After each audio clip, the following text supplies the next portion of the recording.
Retrouvez votre rendez-vous Ciel tous les soirs du lundi au vendredi en troisième partie de soirée sur Planète Future.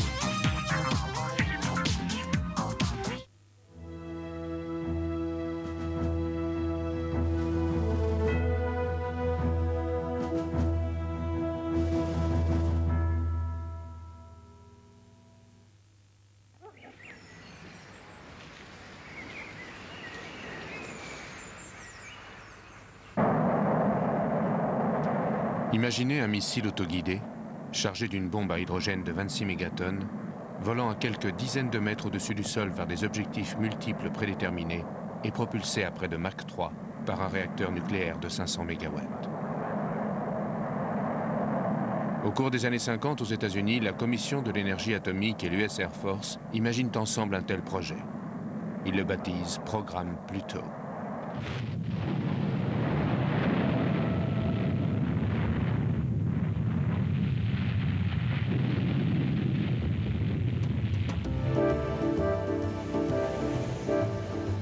Les États-Unis traversent alors une période de forte croissance économique. On crée des emplois grâce au développement des banlieues et à la construction d'autoroutes.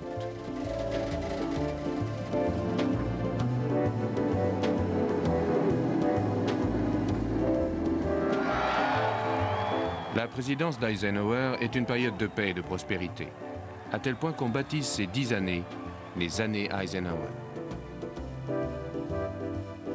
Ce sont aussi les années de l'atome. Maîtrisée moins de 10 ans auparavant avec la première bombe atomique, la technologie nucléaire semble ouvrir des horizons illimités dans le domaine civil. Chacun est persuadé que l'atome sera la clé d'une source d'énergie intarissable.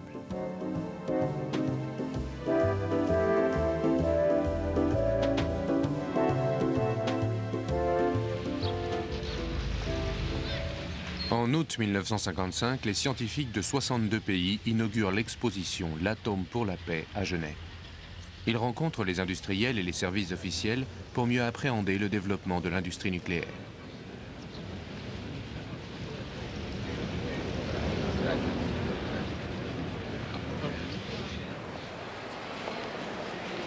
De nombreuses entreprises mettant en application cette jeune science exposent leurs réalisations.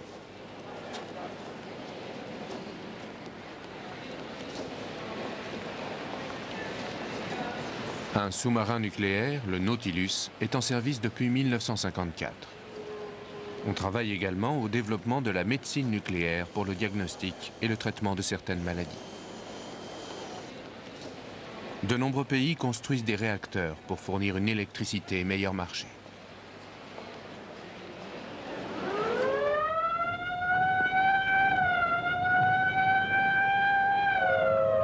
Signal means to stop whatever you are doing and get to the nearest safe place fast. The flash of an atomic bomb can come at any time. Mais cet optimisme ne va pas sans une certaine peur de l'atome. L'Union soviétique a fait exploser sa première bombe atomique en 1949 et sa première bombe à hydrogène en 1953.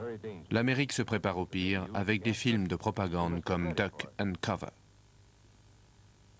First, you duck, and then you cover.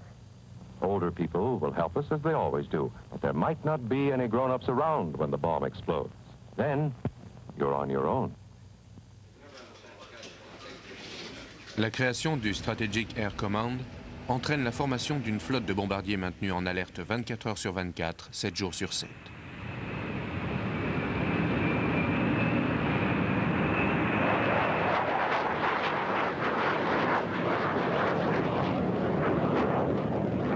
Mais cette force offensive est également une force de dissuasion contre une attaque nucléaire. Les États-Unis disposaient d'une grosse flotte de bombardiers stratégiques à long rayon d'action. Les Soviétiques n'avaient alors rien d'équivalent. Ils voulaient sauter l'étape du développement d'une flotte de bombardiers et se lancer dans la mise au point d'un missile capable de larguer rapidement des bombes à hydrogène sur l'Amérique.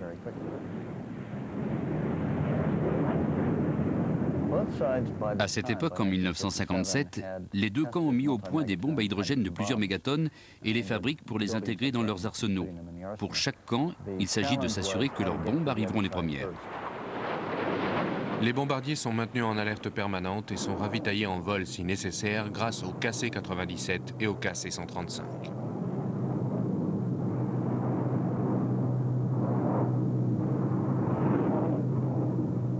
Une attaque russe serait immédiatement suivie d'une réplique des bombardiers du Strategic Air Command. Mais ces représailles pourraient demander plusieurs heures avant d'atteindre les objectifs soviétiques. La crainte que les Russes puissent larguer leurs bombes plus rapidement stimule le développement de systèmes plus efficaces.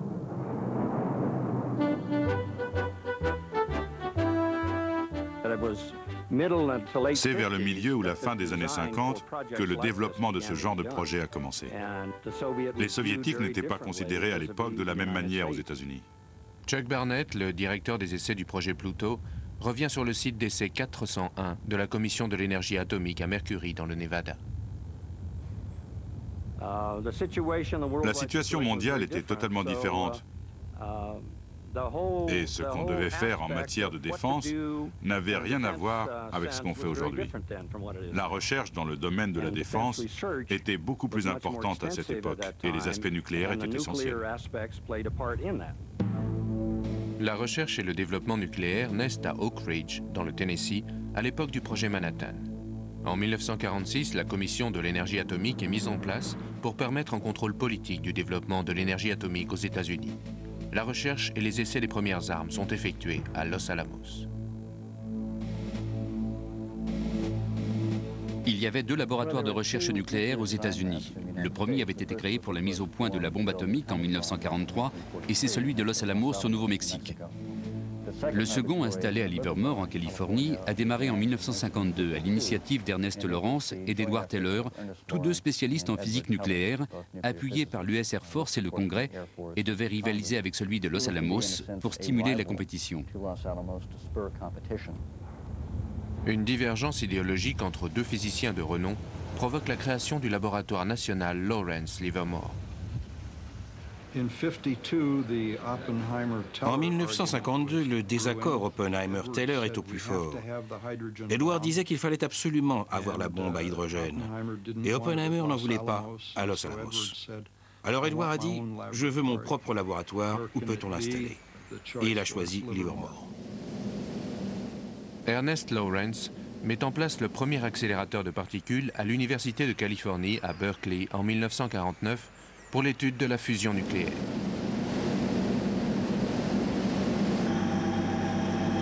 Un cyclotron accélère les particules au moyen de courants alternatifs et les dirige grâce à un champ magnétique sur des particules cibles pour créer une fusion. C'est lorsqu'il faut construire un cyclotron plus gros pour le développement de la bombe à hydrogène que le laboratoire de Lawrence Livermore est créé.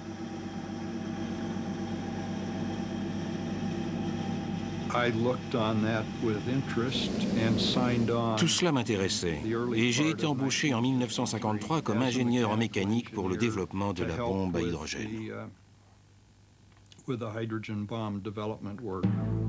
La mise au point de la bombe à hydrogène se poursuit pendant tout le début des années 50 à Livermore et Los Alamos. 3,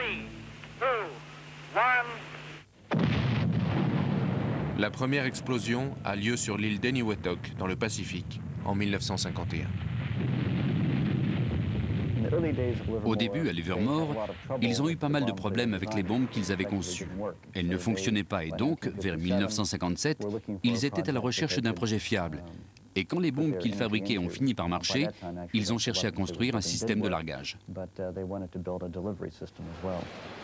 En 1946, l'Army Air Force signe un contrat d'étude avec la Fairchild Engine and Aircraft Corporation intitulé « Énergie nucléaire pour la propulsion aéronautique ».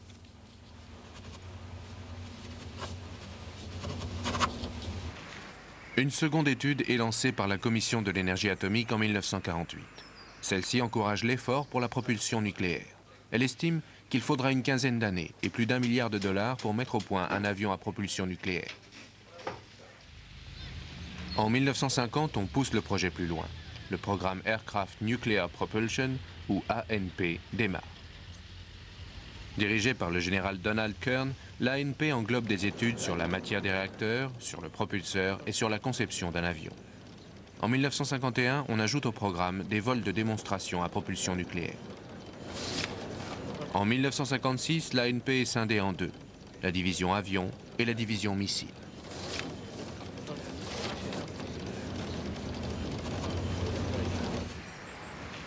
Parmi les études de recherche et de développement sur les systèmes de propulsion nucléaire, on distingue le projet Rover pour la propulsion par fusée, le projet Pluto pour la propulsion par statoréacteur et le projet SNAP concernant plus particulièrement les générateurs auxiliaires d'électricité pour les satellites et les vaisseaux spatiaux. Ces derniers ont une durée de mission limitée par la capacité de leur batterie et l'inefficacité de leurs panneaux solaires pendant certaines périodes de leur orbite, faute d'exposition directe. En 1959, le générateur SNAP 3 démontre que la chaleur produite par les radioisotopes peut fournir de l'électricité, ce qui ouvre la porte aux générateurs nucléaires pour les missions prolongées dans l'espace.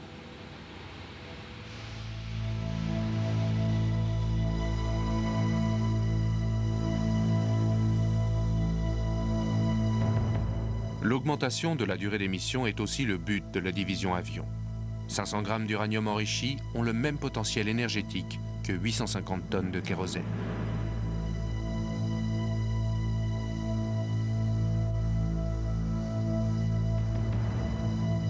La propulsion nucléaire des bombardiers pourrait permettre de supprimer le ravitaillement en vol et le stationnement d'appareils à l'étranger. La partie la plus importante du programme est consacrée aux éléments de l'avion et à la protection blindée des équipages. À cet effet, on transforme un bombardier B-36. Un réacteur nucléaire d'essai d'1 MW est installé dans le fuselage, ainsi qu'un blindage de 9 tonnes en plomb et caoutchouc boraté.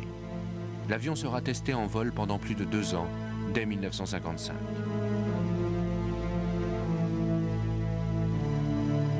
La manipulation à distance du réacteur et son entretien nécessitent des installations spéciales à l'usine Convair de Fort Worth, au Texas.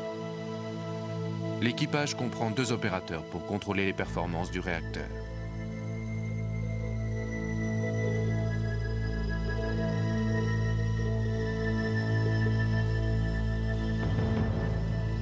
Une fois l'avion d'essai positionné au-dessus de la fosse de chargement, le réacteur et son blindage de protection sont hissés à l'intérieur de la soute à bombe. Les branchements électriques et les canalisations de refroidissement sont raccordés au compartiment avant. Le RB-36H est prêt à décoller.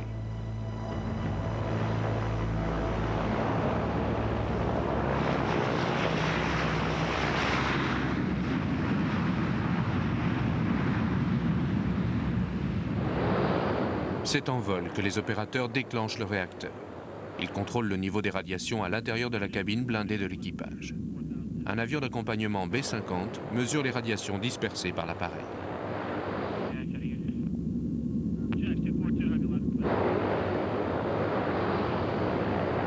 Propulsé par ses moteurs ordinaires, le XB-36 fournit d'importantes données au bureau de l'ANP sur l'exposition des équipages aux radiations et sur l'utilisation des réacteurs nucléaires en vol.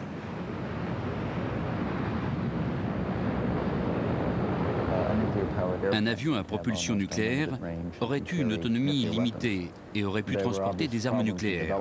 Il y avait des problèmes évidents pour la mise au point d'un tel système, et l'un d'eux était celui de l'exposition des équipages aux radiations.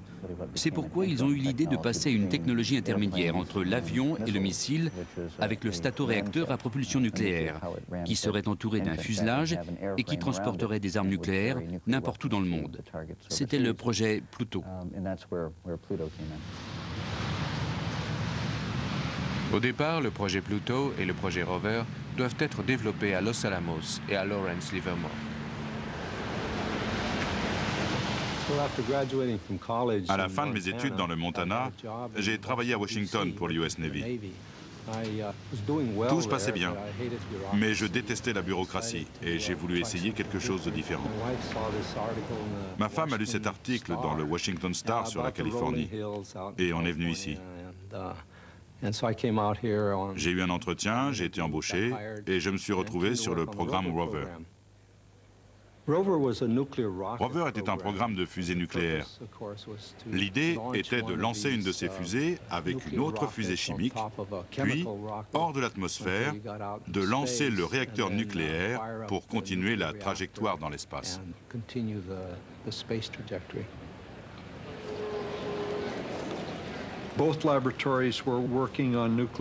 Les 2 laboratoires travaillaient sur la propulsion nucléaire du véhicule spatial et celle du véhicule atmosphérique. Et le gouvernement leur a demandé de choisir. On a décidé que Los Alamos s'occuperait du véhicule spatial et que Livermore se consacrerait au véhicule atmosphérique. Les bureaux d'études ont été transférés dans leurs laboratoires respectifs. À Los Alamos, le programme s'est poursuivi sous le nom de NERVA pour la fusée et le programme Pluto s'est poursuivi à Livermore pour l'étude du statoréacteur. La fusée nucléaire passe pour un programme plus prestigieux. Avec le lancement du Spoutnik soviétique en 1957, gagner la course à l'espace, c'est gagner la guerre froide. C'était un problème politique. Rover s'est retrouvé à Los Alamos et Pluto à Livermore. Et donc les deux laboratoires avaient un programme d'importance concernant la propulsion nucléaire. Les essais du Kiwi-A, un réacteur à combustible solide et à échange de chaleur, sont effectués à Los Alamos en juillet 1959. À l'intérieur du bâtiment d'entretien et de démontage, des murs en béton de 1,80 m d'épaisseur et des fenêtres en verre traitées au plomb protègent les techniciens des radiations. Le démontage à distance permet d'analyser les données et d'ajuster les différents éléments du réacteur. Le programme Rover a quitté notre laboratoire parce qu'il n'était pas nécessaire de doubler le travail à Los Alamos et à Livermore. Et l'autre programme devait se développer. Alors pourquoi laisser Los Alamos s'occuper du programme Rover et Livermore le programme Pluto? Les ingénieurs qui étaient là étaient vraiment très bons, parmi les meilleurs de leur spécialité et très jeunes. C'était au plus fort de la guerre froide. Il y avait un véritable élan patriotique et ils voulaient concevoir non seulement une réussite technologique, quelque chose d'intéressant du point de vue technique, mais qui servirait aussi leur pays. Et Pluto correspondait bien à ça.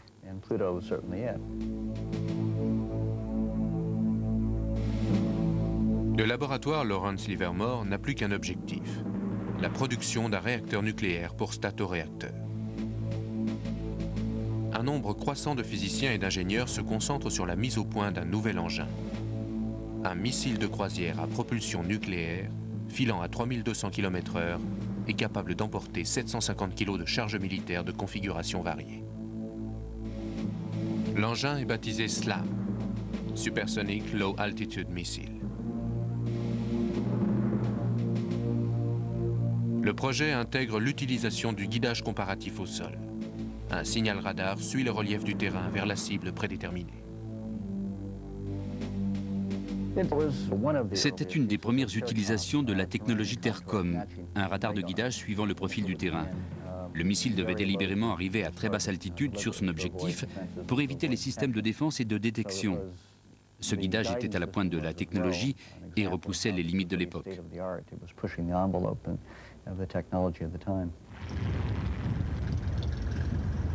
La conception et les essais de missiles à propulsion classiques datent des années 40. Un statoréacteur est un simple tube. L'air entrant dans ce tube pendant que le missile avance est compressé, chauffé et éjecté à l'arrière à une vitesse supérieure.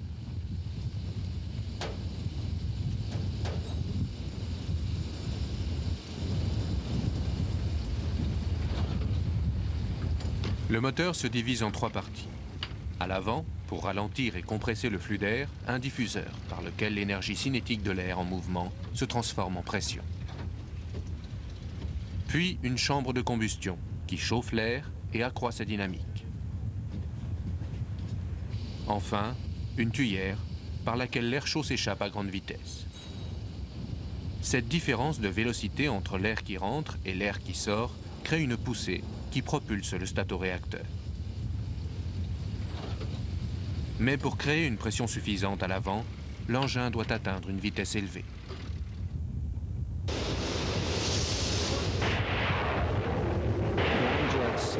Les statoréacteurs ne fonctionnent pas efficacement avant d'atteindre des vitesses supersoniques. Et plus ils vont vite, mieux ils marchent. Nous voulions atteindre Mach 3. L'autonomie et la consommation de carburant limitent le vol du statoréacteur classique. Avec un statoréacteur à carburant chimique, on transporte le carburant et on le brûle pour chauffer l'air. Dans un statoréacteur nucléaire, il n'y a pas de carburant. L'air se réchauffe en passant à travers le réacteur. Les essais au sol d'un statoréacteur exigent une alimentation en air pour simuler les conditions de vol. L'air est pulsé à l'avant du moteur à une pression et une température identiques à celles d'un vol conventionnel.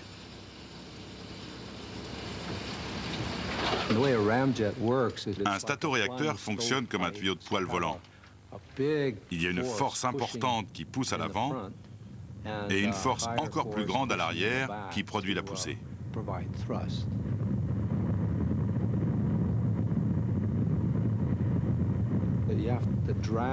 Il faut compenser la traînée créée par la surface frontale et on y parvient en éjectant de l'air plus chaud vers l'arrière, qui sort à une vitesse plus élevée et produit la poussée. Et habituellement, les performances d'un statoréacteur se calculent en faisant la différence entre deux grands nombres. Et mieux vaut donc être certain qu'on sait comment calculer ces deux nombres. Parce que si celui de la traînée est plus important que vous ne l'imaginiez, et que celui de la poussée est plus petit que ce que vous pensiez, vous ne pourrez pas faire voler l'engin. Pour vous donner une idée, nous recherchions des puissances capables de fournir 125 tonnes de poussée à l'arrière du missile. Et la poussée résiduelle pour un tel système allait tourner autour de 17 tonnes. Pour le projet Pluto, le réacteur doit être capable d'opérer à 1300 degrés. L'air entrant à Mach 3 arriverait à une température légèrement supérieure à 570 degrés. À la sortie du réacteur, il serait à environ 1200 degrés.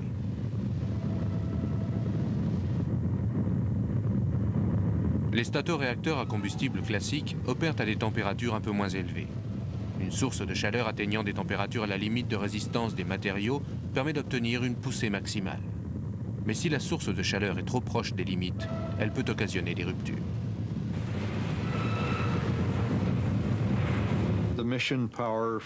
La puissance de la charge nucléaire embarquée était de 500 MW pour ces conditions particulières. Mach 3 à basse altitude. Mais à Livermore, il pensait qu'il valait mieux faire un prototype dont la puissance serait moindre, et donc le programme Tory 2A fut lancé pour fabriquer un prototype de 50 MW.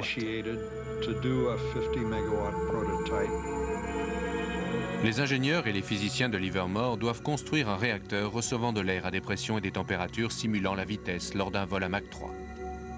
Ils doivent aussi combiner des matériaux capables de fonctionner dans un environnement saturé de radiation à des températures largement supérieures à celles où d'autres commencent généralement à perdre leur résistance. Nous avions beaucoup de problèmes à résoudre, mais surtout deux.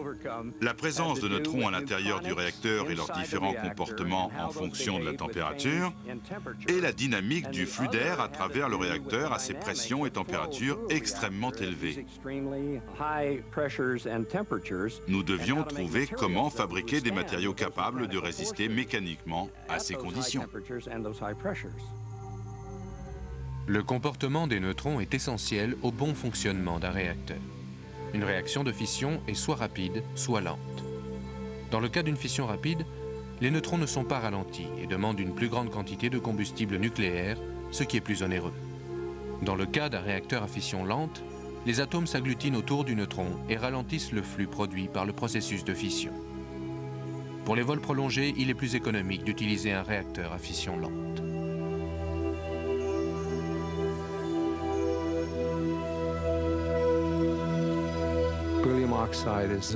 L'oxyde de beryllium est un excellent modérateur. Le beryllium a une masse atomique faible et il faut des matériaux de ce type ayant un coefficient d'absorption important pour ralentir les neutrons afin qu'ils soient récupérés par l'uranium pour déclencher la fission.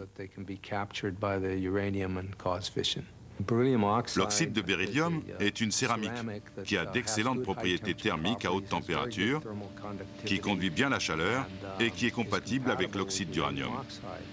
On a donc mélangé de l'oxyde de beryllium avec de l'oxyde d'uranium pour produire un combustible nucléaire. Ce combustible se présentait sous forme de barrette hexagonale avec un trou au milieu pour laisser passer l'air et le refroidir. Dans un réacteur à fission lente, le combustible nucléaire peut soit être séparé du modérateur, soit être combiné avec lui. Lorsque le combustible et le modérateur sont séparés, on parle alors de réacteur hétérogène. Mais l'uranium seul devient un oxyde très volatile lorsqu'il est porté à haute température et exposé à l'air.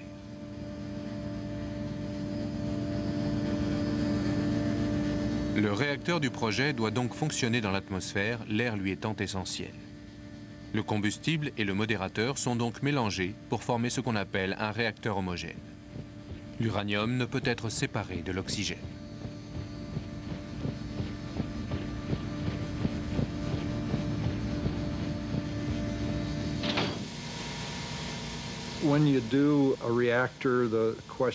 Quand on fabrique un réacteur, la question est de choisir la géométrie des éléments, circulaires ou hexagonaux. Les éléments hexagonaux s'assemblent à merveille. Les abeilles l'ont découvert avant nous. Donc nos éléments de combustible étaient hexagonaux. Et si vous observez la section d'un crayon à papier, c'est à peu près la dimension qu'ils avaient. Le mélange d'uranium très enrichi et d'oxyde de beryllium doit s'effectuer dans un environnement hautement surveillé. Le laboratoire Lawrence Livermore commence par effectuer ce mélange intramuros et finit par sous-traiter.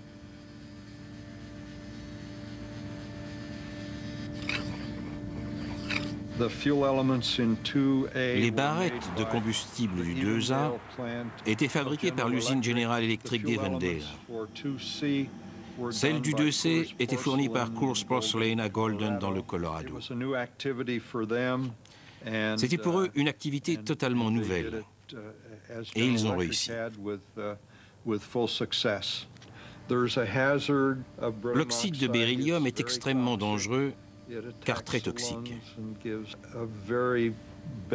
Il attaque les poumons et laisse des séquelles, et si on y est exposé longtemps, il provoque une mort atroce. Il a fallu manipuler un demi-million d'éléments. On a dû les inspecter un à un pour s'assurer de leur bonne fabrication et de l'absence de fissures. Un élément fissuré peut obturer le réacteur, bloquer le flux d'air et endommager irrémédiablement le statoréacteur. Les barrettes de combustible sont donc inspectées à la poudre fluorescente, le Zieglo. Chaque élément est enduit de cette poudre et les fissures sont facilement détectées à la lumière blanche. Le cœur du réacteur du Tori 2A est une structure cylindrique composée d'environ 100 000 barrettes tubulaires de combustible.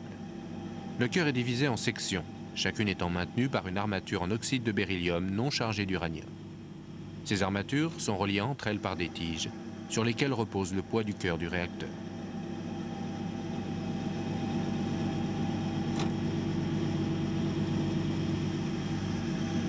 L'utilisation d'un réacteur nucléaire comme source de chaleur dans un missile à statoréacteur volant à basse altitude et à vitesse supersonique génère d'immenses efforts mécaniques. La moindre variation de pression de l'air à travers le réacteur provoque une augmentation de la température du flux.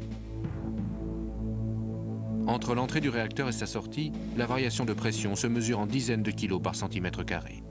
Et cette force s'accroît au point de fixation du réacteur sur le missile.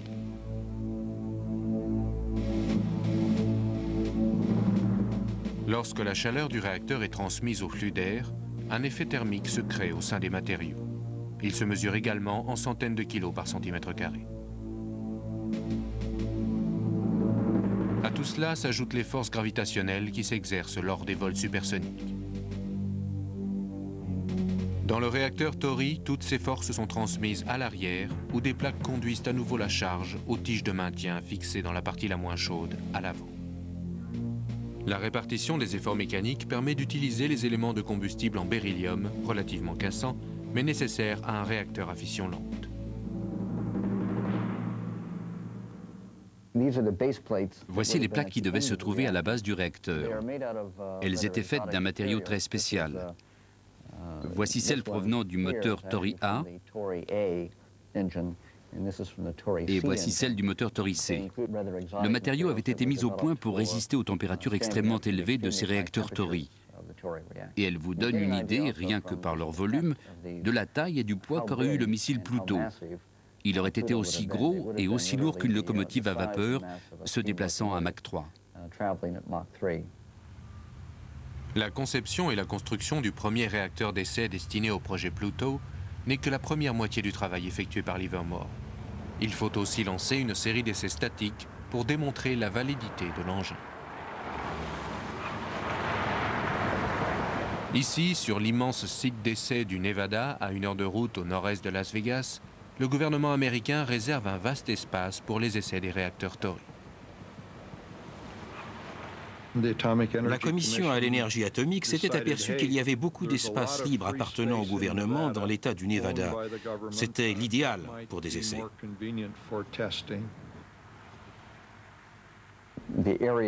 La zone fait partie du site d'essai du Nevada et couvre une grande partie de l'État. Et c'est là qu'ont été essayées les bombes atomiques dans les années 50 et au début des années 60. La zone d'essai réservée au réacteur Tory est baptisée Site 401. Étendue sur 20 km², on la baptise également du nom de l'endroit désert où elle est installée, Jackass Flats. Le site 401 est délimité par 3 groupes de bâtiments. Une zone de contrôle au sud, reconnaissable à son château d'eau, le bunker d'essai au nord et un bâtiment de démontage à l'ouest.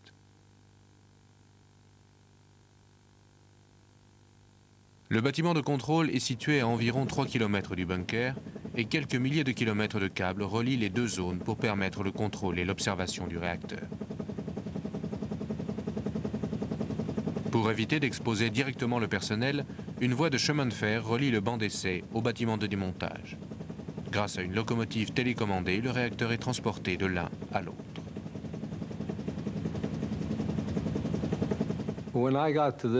Quand je suis arrivé sur le site 401 Jackass Flats, il n'y avait rien du tout. Nous avons construit un atelier de démontage, ce qui veut dire épais mur de béton et double fenêtre en verre traité au plomb rempli d'eau pour nous permettre les opérations de démontage de Tory 2A et Tory 2C. Avec une isolation de la cellule chaude derrière 1,80 m de béton et un système de manipulation à distance pour les opérations de désassemblage. Ensuite, il a fallu construire une petite voie ferrée partant du bâtiment de démontage jusqu'au bunker d'essai. Les réacteurs Tory sont montés sur un wagon et tractés du bâtiment de démontage jusqu'au bunker d'essai par une locomotive électrique à batterie. Près du bunker, la locomotive recule sur une autre voie pour pousser le réacteur jusqu'au bâtiment où il sera alimenté en air et en électricité. Après les essais, le réacteur est débranché, éloigné du bunker et tiré sur la voie de secours. Ensuite, la locomotive le pousse à nouveau vers le bâtiment de démontage pour un examen à distance.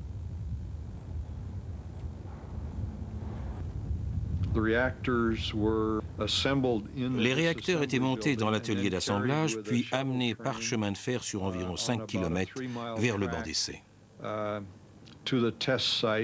On tirait le réacteur le long de la voie transversale, puis on le poussait jusqu'au poste d'essai et on branchait l'arrivée d'air.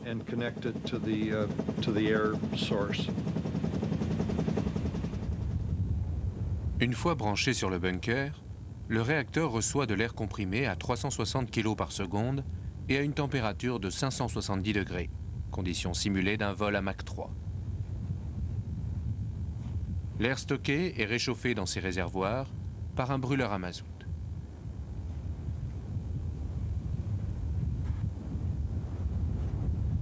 Des kilomètres de conduits d'extraction de pétrole emmagasinent 60 tonnes d'air compressé à environ 180 kg par centimètre carré, soit la quantité suffisante pour essayer le Tory 2A à pleine puissance pendant 90 secondes.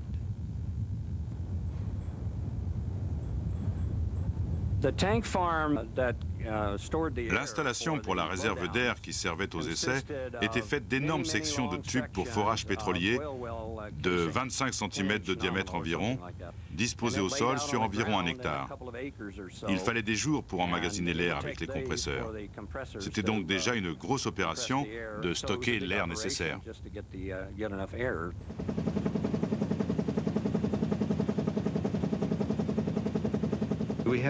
On a dû engager tous les soudeurs de la côte ouest et ils ont travaillé 24 heures sur 24 sur le site pour que nous puissions respecter nos délais.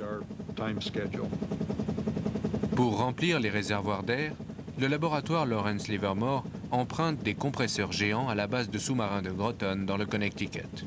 L'opération prend environ 2 jours.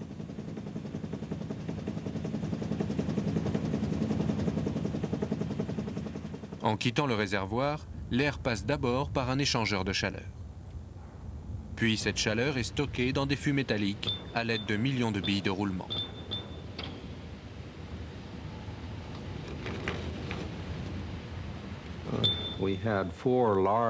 Il y avait 4 grandes citernes remplies de billes d'acier inoxydable de 2,5 cm de diamètre pour former un accumulateur de chaleur. Quand nous étions prêts à faire un essai, nous faisions passer l'air comprimé à travers ces fûts remplis de billes d'acier brûlantes et nous pouvions obtenir les températures désirées pour simuler les conditions à l'entrée d'air du statoréacteur.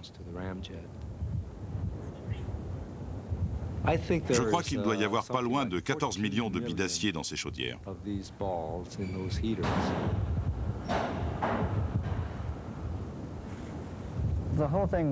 L'opération était tellement énorme, tellement complexe et tellement chère que tout le monde se demandait si ça allait marcher.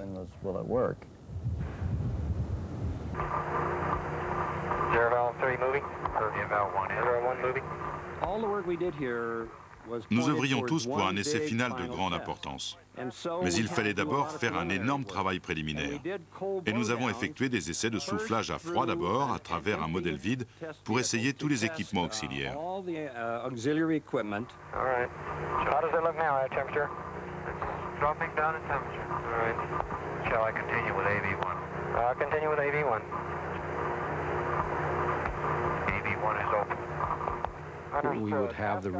Le réacteur était inactif, donc il n'ajoutait pas de chaleur au système. On faisait juste passer à travers l'air du réservoir pour nous assurer que les systèmes de contrôle fonctionnaient correctement et que les instruments de mesure de température marchaient.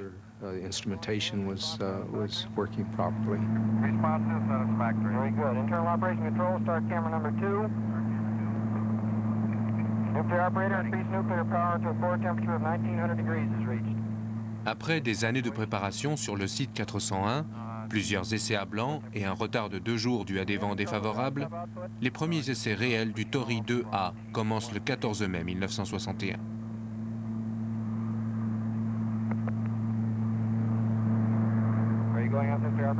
Le Tory 2A devait être alimenté en air par un flux qui restituait les conditions réelles à Mach 3 au niveau de la mer. Une fois la réaction nucléaire déclenchée, la température du réacteur monte rapidement à plus de 1000 degrés.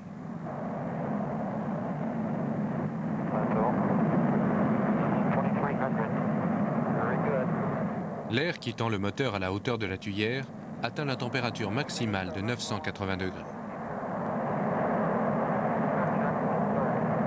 Pendant 45 secondes, le A2 tourne à 50 MW, doublant presque la température de l'air passant à travers. Tout ce que j'ai réellement vu, c'était des cadrans et les nuques des opérateurs. Pour moi, les tests se résumaient à des images télévisées, des graphiques sur bande enregistrée et surtout un grand soulagement. 3 essais à pleine puissance sont encore effectués et confirment la viabilité du concept Tory 2A. Mais le réacteur n'a ni la puissance, ni tous les éléments pour faire voler un statoréacteur. Le réacteur lui-même est refroidi par air, mais son cœur l'est par un système contenant 10 tonnes d'eau lourde.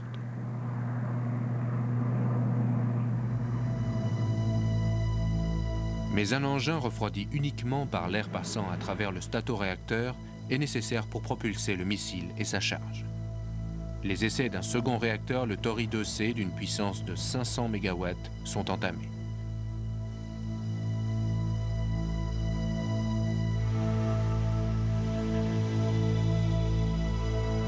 La conception du réacteur Tory 2C commence en juin 1960.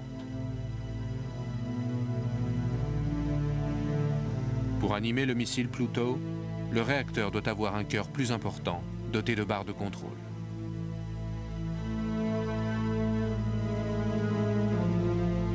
Des cerveaux hydrauliques sont utilisés pour le positionnement des barres de contrôle et la surveillance du réacteur. Sans le lourd système de refroidissement par eau, les cerveaux doivent supporter des températures de 650 degrés.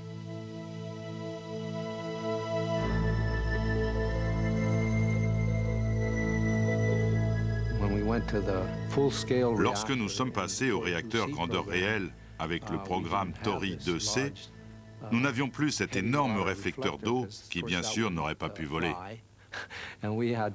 Nous avons dû nous passer de ce refroidissement par eau et disposions donc pratiquement, avec le Tory 2C, d'un réacteur capable de fonctionner en vol. Sur le Tory 2C, tout le réacteur est refroidi par air. Les barrettes de combustible sont inspectées pour repérer les fissures éventuelles, puis regroupées en fonction de leur concentration en uranium et assemblées en cellules.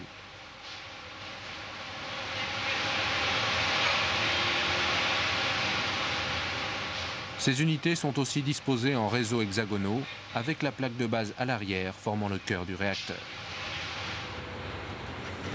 Les assemblages de barrettes de combustible sont soutenus au centre par une seule tige de fixation et chaque barrette n'est plus insérée dans un seul orifice à la base.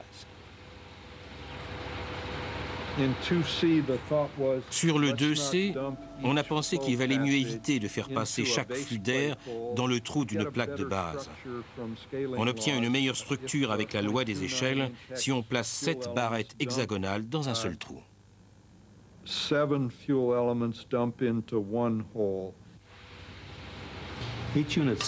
Chaque barrette était maintenue par un tube. Les tubes les plus larges contenaient les barres de contrôle. Et les plus petits étaient des tubes ordinaires.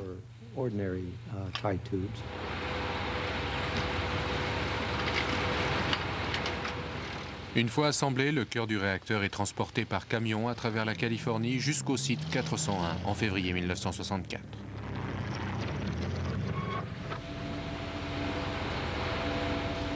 Dans le bâtiment d'assemblage, le cœur est fixé au diffuseur et à la tuyère pour former un statoréacteur nucléaire complet.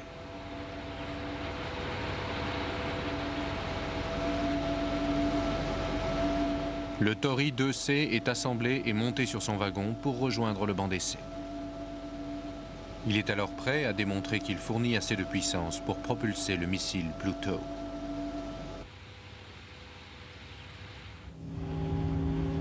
Il s'avance sur la petite voie ferrée de Jackass Flat vers son point d'essai. Le voyage a été répété de nombreuses fois avec le 2A et le 2C au cours des 4 années précédentes, avec un seul petit incident.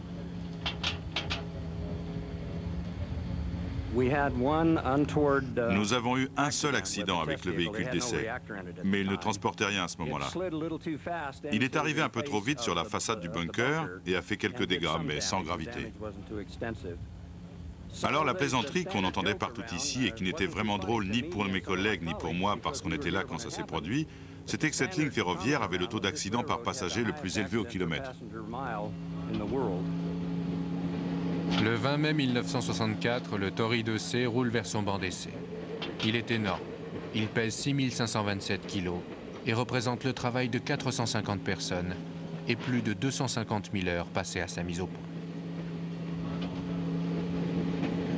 Very good air temperature. All right, we're ready to proceed. Ici, sur le site d'essai, il y avait parfois une centaine de personnes. Et je crois qu'ils ont été 200 ou 300 à Livermore à travailler sur ce projet pendant plusieurs années. Le budget dépensé par la Commission à l'énergie atomique et le ministère américain de la Défense en 1964 s'élève à 320 millions de dollars. Le vent souffle dans la direction opposée à celle où se trouvent les zones à forte densité de population au sud-ouest. Les conditions sont favorables et les techniciens commencent les essais à pleine puissance.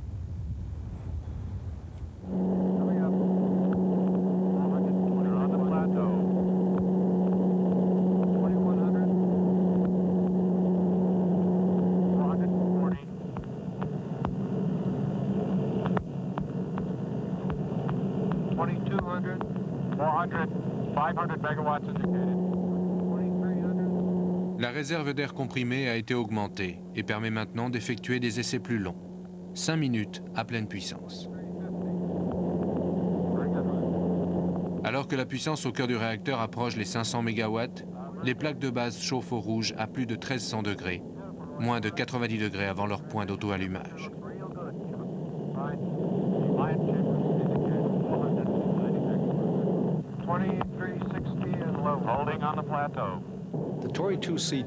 Le programme d'essai du Tory 2C s'est remarquablement bien passé.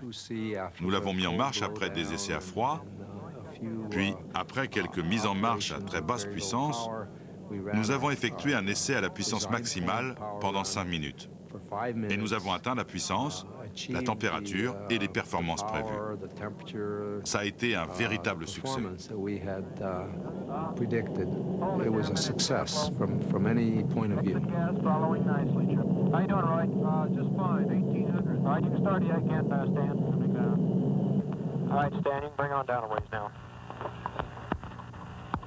This is Reynolds. The run is a complete success. The reactor is ready for flight.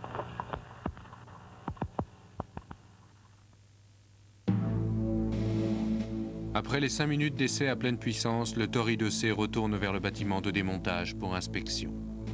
Des faisceaux de lumière projetés à travers les barrettes de combustible confirment qu'il n'y a ni fissure ni bouchon dans le cœur du réacteur.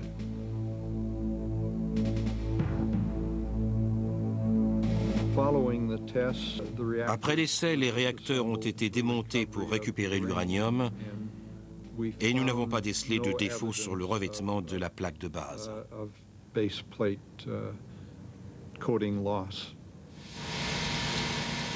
La mesure précise de la température à la sortie du réacteur est rendue difficile par ses valeurs extrêmes et par celles des pressions ambiantes. Une des idées formulées pour mesurer les diverses températures à la sortie de la tuyère était de placer une rangée de thermocouples traversant le flux d'air. Mais cela présentait des problèmes aérodynamiques et provoquait des vibrations de la sonde qui ne nous donnaient pas de données fiables. Mais au milieu de tout ça, Dick Werner et un collègue physicien a eu l'idée de comparer les températures à la couleur de l'arrière de la tuyère, au moyen de photocouleurs. Un objet générant de la chaleur produit aussi un spectre visible de couleurs liées à sa température. La nature de cette lumière peut être enregistrée photographiquement. Pour étalonner la couleur des photos par rapport à la température réelle des plaques de base, la densité de chaque couche d'émulsion sur le film est mesurée.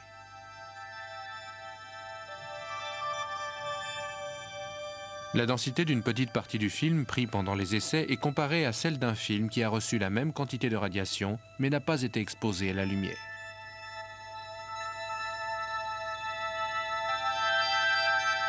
La différence entre ces densités permet aux ingénieurs de déterminer la température des plaques de base. Après avoir relevé tous les défis de la mise au point d'un système de propulsion nucléaire à statoréacteur pour missiles, et après avoir prouvé que le système fonctionne, il faut encore s'attaquer à un autre problème. Une fois qu'on a le moteur, comment le monter dans un engin volant et surtout, comment l'essayer en vol? Vous avez un réacteur nucléaire avec des ailes qui a la taille et la masse d'une locomotive. Ce n'est pas quelque chose qu'on peut essayer en vol facilement. Il y a eu plusieurs suggestions, comme retenir l'engin par des câbles ou bien le faire voler au-dessus de la zone d'essai du Nevada. Mais il n'y avait aucune garantie que l'appareil ne se détacherait pas de son système de retenue et ne passerait pas à basse altitude au-dessus de Las Vegas ou de Los Angeles. Après les essais réussis du réacteur Tory 2C, le gouvernement décide finalement d'abandonner le programme pour l'année suivante. On demande au directeur, Ted Merkel, d'effectuer quelques essais précis avant la date fatidique du 1er juillet.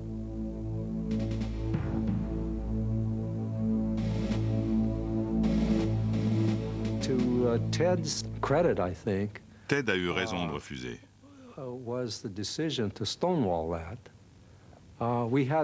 Nous avions un programme réussi, et si pour quelque raison nous devions faire un autre essai et avoir des problèmes, nous n'avions aucune chance de rattraper le coup avant le 1er juillet. Et donc, nous avons arrêté les essais. Il n'y aurait pas d'essai en vol, nous ne finirions pas le projet et n'aurions jamais un vecteur d'armes complet. En un mot, c'était terminé.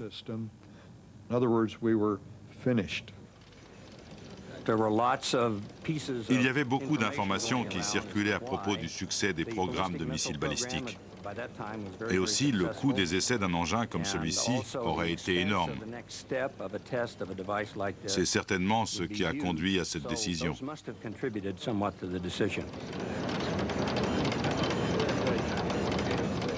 Le projet Pluto n'est pas le seul programme de missiles destiné à s'opposer à la menace soviétique. Le développement des ICBM, missiles balistiques intercontinentaux, permet d'obtenir des engins transportant des charges militaires à 4000 km dès 1959. En fait, c'est surtout parce que les ICBM pouvaient effectuer cette mission plus facilement, plus économiquement et plus rapidement. Et puis, il y a eu aussi la question de l'arrêt des essais nucléaires. Dès 1963, les États-Unis et l'Union soviétique se sont mis d'accord pour arrêter les essais d'armes nucléaires dans l'atmosphère. Il n'y avait donc plus besoin d'un réacteur nucléaire volant capable de transporter des bombes atomiques. Les retombées technologiques du programme Pluto sont importantes, mais comme arme, il faut bien dire que technologiquement, c'était l'impasse. Une grande partie des ingénieurs et des physiciens qui ont travaillé sur le projet Pluto continuent sur les générateurs auxiliaires spatiaux SNAP. Certains font des recherches sur les moyens de détecter les essais nucléaires d'autres pays et d'autres quittent le laboratoire. Ce qui se rapproche le plus de nos recherches aujourd'hui, ce sont les missiles de croisière. Ils reposent sur les mêmes techniques de guidage que celles de ce programme. Mais c'est vrai, ça a été une partie importante de ma vie et c'est une des choses les plus fascinantes de ma carrière. J'étais jeune, nous avions des appuis solides, nous avions de bons chefs et je suis très content de ce que j'ai pu faire. Bien que ce projet n'ait pas répondu à nos besoins de défense à l'époque, alors que finalement, il y répond aujourd'hui. Les bâtiments du site 401, dépendant maintenant du ministère de l'Énergie, sont aujourd'hui déserts. Ce sont les vestiges d'une autre époque, celle des débuts de l'ère nucléaire, de la naissance de la fusée atomique à statoréacteur.